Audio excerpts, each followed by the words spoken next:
அன்பர்களே வணக்கம். நாம் இன்னைக்கு வீடியோ பதிவில் எதை பற்றின தகவல்களை பார்க்க போகிறோம் அப்படின்னு பார்த்தீங்கன்னா, அதாவது தாராதேவியுடைய மந்திர பிரயோகத்தை வச்சு சகல விதமான மாந்திரீக கட்டுகளையுமே உடைக்கக்கூடிய ஒரு அற்புதமான தேவியுடைய மந்திரத்தை பற்றி தான் நம்ம இன்னைக்கு வீடியோ பதிவில் முழுமையாக நம்ம பார்க்க போகிறோம். வீடியோ பதிவுக்குள்ளே போகிறதுக்கு முன்னாடி நம்மளுடைய சிவருத்ர மகாகாளி அருள்வாக்குப்பிடம் யூடியூப் சேனலை சப்ஸ்கிரைப் பண்ணாதவங்க சப்ஸ்கிரைப் பண்ணிக்கிங்க. அதாவது இந்த தாராதேவியானவள் யார் அப்படின்னு பார்த்தீங்கன்னா, ஆதிசக்தியானவள் இந்த பூமியை காப்பதற்காக 10 அவதாரங்களாக எடுத்ததாக புராணங்களில் சொல்லப்பட்டிருக்கு.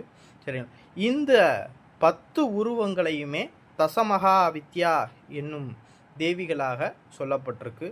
அந்த 10 உருவங்களில் ஒரு உருவம்தான் இந்த தாராதேவி. சரிங்களா?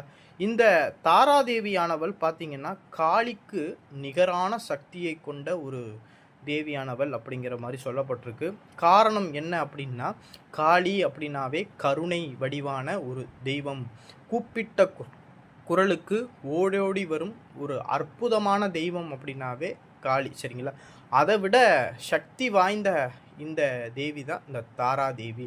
அதாவது இந்த தசமகா வித்யா 10 உருவங்களில் தாராதேவியானவள் மிக பயங்கர சக்தி கொண்டவளாகவும் இந்த புராணங்களில் சொல்லப்பட்டிருக்கு. அதே போல் நம்மளுடைய குரு வழியில் வந்த மாந்திரிக ஓலைச்சுவடியிலையுமே இந்த தாராதேவியை பற்றி ரொம்ப அற்புதமாக சொல்லப்பட்டிருக்காங்க. சரிங்களா?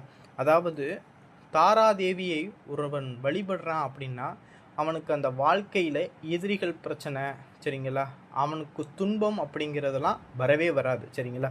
நான் இன்னைக்கு கொடுக்கக்கூடிய இந்த மந்திரத்தை எவன் ஒருவன் தினசரியாக தியானத்தில் அமர்ந்து இந்த மந்திரத்தை உச்சரிப்பவனுக்கு பார்த்தீங்கன்னா, இந்த உலகத்தில் எதிரிகளோ இல்லை மாந்திரீக பிரச்சனைகள்னால செய்வன ஏவல் இந்த மாதிரி பிரச்சனைகளில் ஒரு நபர் நீங்கள் அவதிப்படுறீங்க, துன்பப்படுறீங்க அப்படின்னா ஒரு தடவை இந்த மந்திரங்களை நீங்கள் பிரயோகம் பண்ணினாவே போதும். உங்கள் வாழ்க்கையில் அந்த சகலவிதமான பிரச்சனைகளில் இருந்தும் விடுபடுவதற்குண்டான வழி கிடச்சி அந்த தேவியுடைய அனுக்கிரகங்கிறது உங்களுக்கு கிடைக்கும்.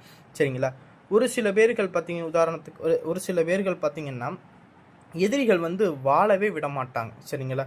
எதுக்கெடுத்தாலும் மாந்திரிகத்தில் இந்த கட்டு போட்டுக்கிட்டு வாழ விடாமல் இந்த மாதிரி செய்வனை வச்சுக்கிட்டு பில்லி சூனியம் இந்த போல் வச்சுக்கிட்டு என்னென்னா ஏவல் பண்ணிக்கிட்டு இருப்பாங்க. சரிங்களா? ஒரு சில பேர்கள் தொழில் நடத்துவாங்க. அந்த தொழிலில் அவளை வளரவே விட மாட்டாங்க. எதுக்கெடுத்தால் அந்த தொழிலை முடக்கிக்கிட்டு மாந்திரீக கட்டுகளை போட்டுக்கிட்டு இந்த மாதிரி எதிரிகள் என்ன செய்வாங்க அப்படின்னா ரொம்ப துன்பப்படுத்துவாங்க. அதுபோல் பிரச்சனைகள்லாம் இருந்துச்சு அப்படின்னா ஒரு தடவை இந்த மந்திரங்களை நீங்கள் பிரயோகம் பண்ணினீங்க அப்படின்னா உங்கள் உடலில் இருக்கக்கூடிய அனைத்து மாந்திரீக கட்டுகளையுமே உடைக்க முடியும். சரிங்களா? சரி, இந்த மந்திரத்தை நம்ம எப்படி பிரயோகம் பண்ணுறது? இந்த மந்திரத்தை நம்ம எல்லாருமே பிரயோகம் பண்ணலாமா அப்படின்னா கண்டிப்பாக எல்லாருமே பிரயோகம் பண்ணலாம். இவங்க தான் பிரயோகம் பண்ணணும் அப்படிங்கிற அவசியம் கிடையாது. இந்த மந்திரத்தை, இந்த தாராதேவியுடைய மந்திரத்தை எல்லாருமே பிரயோகம் பண்ணலாம். வாழ்க்கையில் துன்பப்படக்கூடிய அனைத்து நபர்களுமே இந்த தாராதேவியை மனசில் நினச்சிக்கிட்டு இந்த மந்திரத்தை நம்ம பிரயோகம் பண்ணலாம். சரிங்களா? அதாவது உங்களுடைய பூஜை ரூமில் பார்த்தீங்கன்னா ஒரு மண் அகல் விளக்கில் நெய் தீபம் இல்லைன்னா பஞ்ச தீபம் எண்ணெய் ஊற்றி திரி போட்டு ஏற்றி வச்சுக்கிட்டு அதற்கு முன்னாடி நீங்கள் அமர்ந்து உட்காந்துக்கிட்டு அந்த பூஜாரியில் பார்த்தீங்கன்னா வாசனை திரவியங்கள் இல்லைன்னா தூப தீபம் இதெல்லாம் காட்டி தாராதேவியை மனசில் நினச்சிக்கிட்டு நீங்கள் என்ன செய்யணும்னா கண்களை மூடி அந்த தாராதேவியை மனசில் நினச்சிக்கிட்டு இந்த மந்திரத்தை உங்களால் எவ்வளவு முடியுதோ ஒரு நாளைக்கு நீங்கள் ஜெபம் பண்ணணும். இதே போல் 21 தினங்கள் நீங்கள் தொடர்ச்சியாக இந்த மந்திரத்தை நீங்கள் ஜெபம் பண்ணணும்.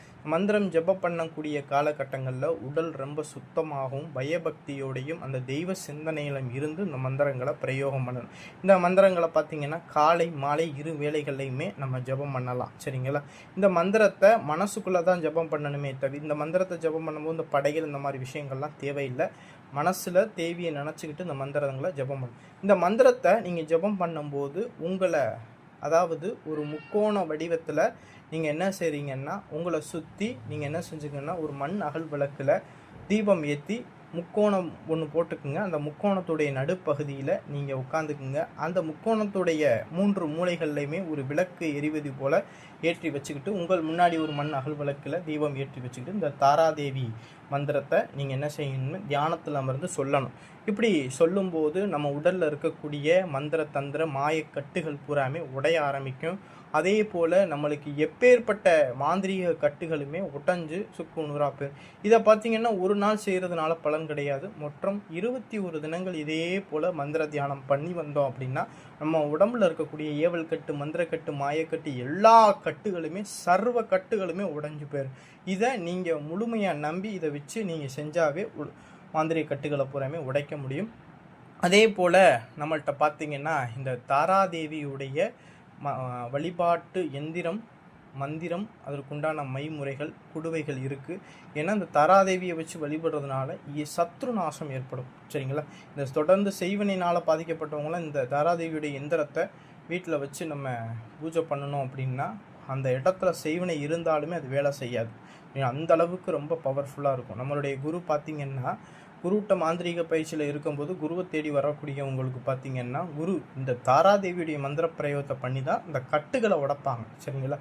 அதனால் இந்த தேவியை பார்த்திங்கன்னா இந்த செய்வனை இருக்கக்கூடிய இடத்துலலாம் வச்சோம் அப்படின்னா செய்வனை வேலையே செய்யாது. அதே போல் ஏவல் இருக்கக்கூடியவங்களுக்கெல்லாம் இதை அந்த சக்கரத்தை போட்டு ரெடி பண்ணி போட்டோம் அப்படின்னா அந்த ஏவல் பக்கத்தில் நெருங்காது. அந்த அளவுக்கு ஒரு அதிசக்தி வாய்ந்த ஒரு தாராதேவியுடைய மந்திரம் தான் இது. சரிங்களா?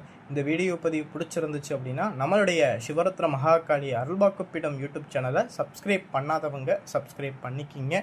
நன்றி, வணக்கம்.